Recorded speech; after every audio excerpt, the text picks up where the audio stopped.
За сайн байцгаана уу хүүхдүүд ээ. Физикийн тулгуур ойлголтуудын талаарх богино хэмжээний видео хичээлийн анхны дугаараар цахилгаан цэнэг гэж юу вэ сэдвээр бичлэг оруулж байна. За тэгэхээр бид нар амьдрал дээр аливаа биеуд хоорондоо үрэлцэхээр цахилгаанчдаг гэдгийг бол бүгд анзаардаг. Тэгэхээр үрэлтийн хүчээр бол одоо хуванцар гулгуур дээр гулсаж байгаа хүүгийн бие бол цахилгаанчснаар өсөн нөрвийж байгааг бол бид нар харж байна тийм ээ. Гэвч энэ цахилгаан цэнэг бол цоо шинээр бий болоогүй. Энэ хүүхдийн биед бол цахилгаан цэнэг угаасаа байсан гэдэг. Зөвхөн өрөлтийн хүчээр илэрч гарч ирж байгаа. Үүнийг бид нэр цахилгаанч хүзэгдэл гэж нэрлэдэг. Өрөлтийн хүчээр цахилгаанчсан буюу цэнэгтэй болсон хуванцар самыг цаасны өөдсүүд рүү ойртуулахад цаасны өөдсүүдийг татж байна. Цаасны өөдсүүд бол цэнэггүй байсан. Гэхдээ цэнэггүй байсан цаасны өөдсүүд цэнэгтэй саманд яагаад татагдсан бэ? Тэгэхээр эдийгээр цаас цэнэггүй байсан ч гэсэн дотор нь угаасаа анханасаа цэнэг гэдэг зүйл байсан учраас цэнэгтэй саманд татагджээ гэсэн үг. За тэгэхээр энэ талаар ер нь цахилгаанч хүзэгдлээс улбаатайгаар бид нар цахилгаан цэнэг гэж юу юм бэ гэдэг ойлголтыг маш тодорхой болгож ойлгож авах хэрэгтэй байна. Энэ бол одоо бидний цахилгаан сорон зүүн үзэгдлүүдийн бүхний суур болдог цахилгаан цэнэгийн тухай асуудал юм. Одоогоос 13.8 тэрбум жилийн өмнө их тесрэлт гэдэг зүйлээр манай энэ ертөнц үүссэн гэж үздэг. Одоо бидний амьдран буй их дэлхий, нарны аймаг, түнчлэн галактик маш олон тэрбум галактикуудыг нэгтгэсэн манай ертөнцийн тухай асуудал шүү дээ. Тэгэхээр энэ их тесрэлт гэдэг зүйл анх оргуу хоосон шахууд орчлон ертөнц байхгүй байхад дөнгөж эхлэхдээ 10-ын хасах 32 секунд үргэлжилээд тесрэлт нь дуусчээ гэсэн үг. Энэ тесрэлт дууссаны дараа 10-ын хасах 6 зэрэг секунд үргэлжилсэн хугацаанд дотор л электрон гэх мэт игэл бөөмсүүд улмаар нейтрон, протон гэх мэт одоо бидний амьдралыг бий болгодог, атомыг бий болгодог бүх бөөмсүүд үүсчээ. Энэ дотор бол бид нейтрон, протоныг игэл бөөм гэж үздэггүй. Учир нь нейтрон, протон бол нийлмэл бөөмс юм. За энэ тухай бол дараа игэл бөөмсийн тухай бас хичээл оруулахдаа би тодорхой өгүүлье. Тэгэхээр эдгээр бөөмс анх үүсэхдээ л масс хэмээх тодорхой нэгэн физик шин чанартай үүссэн байна. Бид нар бол масс гэдэг ойлголтыг бол маш сайн мэдж байгаа. Харин мөн яг энэ үед үүсэхдээ энэ эдгээр бөөмсүүд цахилгаан цэнэг гэх цахилгаан шин чанартай үүсжээ. Өөрөөр хэлбэл цэнэг гэдэг бол электрон, мөн протон гэх мэт бөөмсдөл байдаг цахилгаан шин чанар юм. Атомын цөм дотор эерэг цэнэгтэй протон, мөн цэнэггүй саармаг нейтрон, за цөмөө тойроод сөрөг цэнэгтэй электрон байдаг гэдэг энэ бүтцийн тухай бид нэлээд сайн мэддэг. За тэгэхээр энэ дотор байгаа электрон, протон гэх мэт бөөмсөд байдаг цахилгаан шин чанарыг бид цэнэг гэж үздэг байна.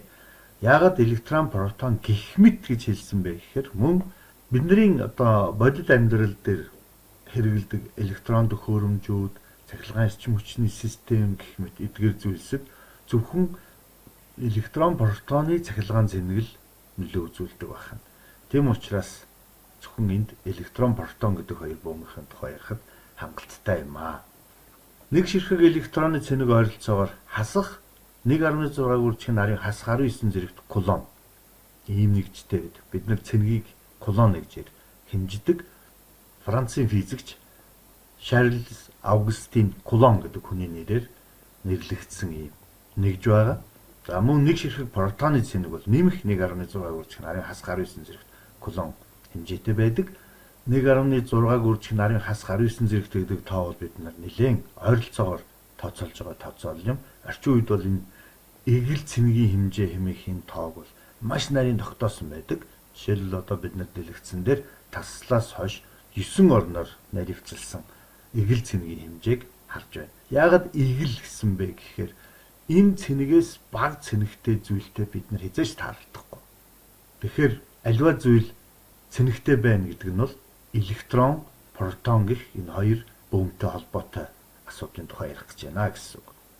За энэ игэл цэнэгийн хэмжээг наривчлан тогтоосон хамгийн сүүлийн одоо наривчлал буюу одоо энэ 3 4 гэсэн сүүлийн хоёр тоог 2019 оны 5 сарын 20-нд одоо албан ёсоор C системийн хорооноос батлан тогтоосон байдаг. За тэгэхээр аливаа бие цэнэглэж гэдэг маань бол үндсэндээ энэ протон электрон гэх хоёр бөмбөгтэй холбоотой байна. Тэгэхээр хэрвээ бид нар самыг одоо хоньны ноостой авчиад үрээд өгөх юм бол сам сөрөг цэнэгтэй болно. Өөрөөр хэлбэл хоньны ноосноос маш их хэмжээний электронуудыг өөртөө татаж авна гэсэн үг. Харин хоньны ноос электроноо саманд алдснаар эерэг цэнэгтэй болж хувирч байгаа. Энийг л бид нэр бол цахилгаанч үзэгдэл буюу аливаа бие цэнэгжлээ гэж ярьдаг бахнэ. За бүгдээрээ тэгвэл энэ электрон хэмээх эгэл цэнгийн хэмжээгээр хэрв нэг бие нэмэх 1 кулон цэнэгтэй болсон бол хэдэн ширхэг электроноо алдсан бэ гэдгийг тооцоолж үзье. Электрон маш өчүүхэн цэнэгтэй буюу нөгөө эгэл цэнгийн хэмжээгээр маш өндөр наривчлалтай тооцъё гэж авч үзэх юм бол үндсэндээ бидний 1 кулоныг хуваах нь 1.6-г үржих нь арын хасах 19 зэрэг кулон гэсэн харьцаа маань ийм олон оронтой тоолж байна гэсэн үг. Үндсэндээ 18 оронтой тоо юм аа. За энэ тоог бол бид нэр монголоор нэрлээд уншиж чаддаг болох хэвээр. Хамгийн ихний 6-гийн тоо бол 18 зэрэгт орон дээр байгаа учраас ихингүүмэл гэдэг тоо. Тэгэхээр 6 ихингүүмэл 241 тонмол 509 их 80 74 тэрбум 460 сая 760 мянган ширхэг электрон алдагджээ гэсэн үг байна.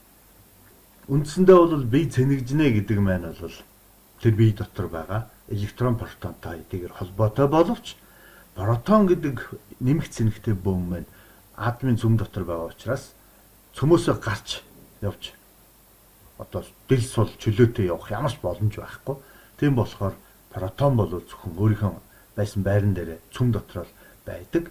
Тэг зис гэдэг металлын удаавд үзэх юм бол 29 электронтой, цөмдөө 29 протонтой, 34 нейтронтой ийм атом байх нэ.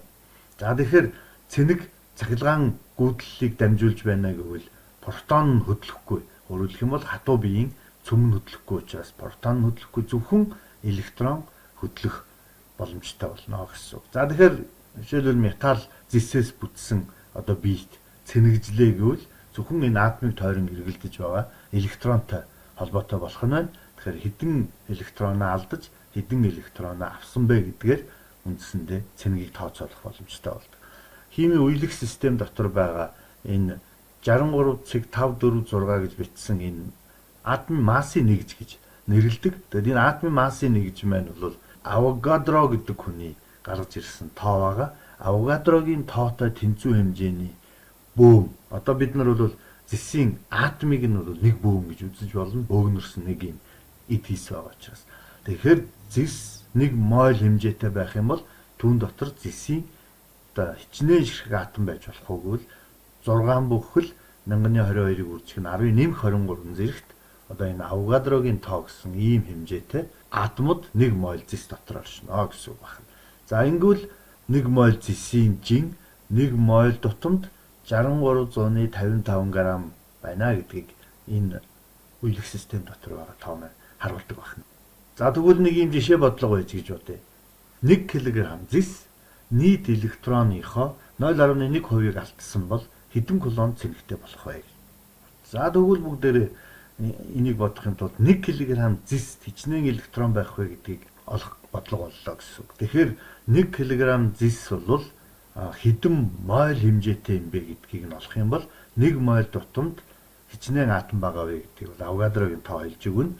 Тийм болохоор 1000 грамм нь хэдэн моль болох юм бэ гэдгийг 1 моль нь 6355 грамм гэдэг хэмжээтэйгээ харьцуулаад бодно гэсэн үг. Ингэхээр бид нарт 1574 моль 1 кг зэсийн молийн хэмжээ байх гэсэн үг. За тэгвэл одоо 1 моль дотор Авогадрогийн тоотой тэнцүү хэмжээний атом байгаа учраас 1 кг зэс доторх нийт атомын тоог мөн энэ молийнхаа хэмжээг Авогадрогийн тоогоор үржүүлээд олох юм бол ойролцоогоор 9.5-ыг үржих нь 10-24 зэрэгт ширхэг атом орших нэ. За тэгвэл бидний зэсийн нэг атом 29 электронтой болохоор дахиад энэ тоогоо 29-оор үржүүлбэл нийт электроны тоо гарах нэ. 275-ыг үржих нь 10-26 зэрэгт гэсэн маш том тоо гарч ирж байна. За ингээд энэ нийт электроны 0.1% гэдэг бол өөрөөр хэлбэл 1000-ны 1 гэсэн үг тийм ээ. 1% бол 100-ны 1 байсан бол 0.1% гэдэг бол 1000 хуваасны 1. Ингээд 275-ыг үржих нь 10-ын нэмэх 23 зэрэгт ширхэг электрон алдагджээ гэсэн. Мөн л асар их хэмжээний электрон байна шүү дээ. 1 кг зэсийн бүх электроны 0.1% гэдэг.